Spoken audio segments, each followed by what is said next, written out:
I'm going to talk about a favorite tool of mine today because I've been getting so many questions about this particular tool.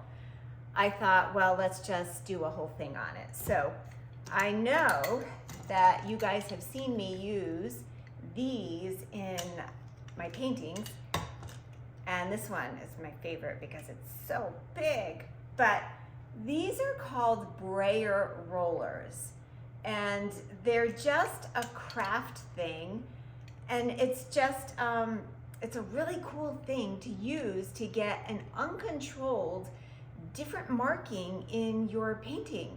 And especially when we're working abstract, I'm always on the alert for something that could give me an unexpected, unplanned look on a painting where almost the mark itself draws the viewer into the painting as if they're saying, oh wow, what did they use to get that mark? How did they do that?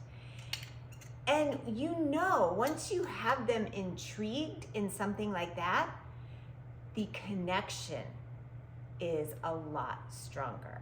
And ultimately, that's what I'm looking for, is to create some sort of connection with my viewers who then often turn into clients. And this is just a great way. So all it really is, and you can see this painting behind me, it was a lot of Brayer, and all I did was go up and down and many, many layers, and you build upon the layers. Now these, they have slight texture in it, so depending on how much paint you put on here and how dry and the colors underneath, that'll depend how much shows up. And with this big white section, now I've shown little clips of me just doing this. It's a thick layer of paint here, and all I did was go across and left it. I left the texture to dry. That one, I wanted it just to be a little more prevalent. And in some areas, like I scratched away a little bit to reveal what was underneath, because that's part of the beauty too. It's like, surprise, it's not just that. There's even more into this beyond that layer, and that's what captures people's attention.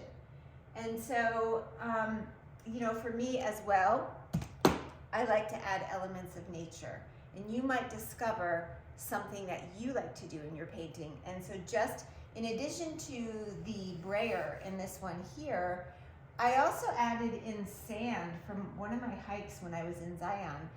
And for me, it just really enhances that connection. So these are just a couple of things to keep in mind, but these tools come in so many different sizes. I bought an entire packet of them, or whatever, bulk, and they're just great. Have them on hand, experiment, and then let me know if you have found any incredible tools that you can't go without.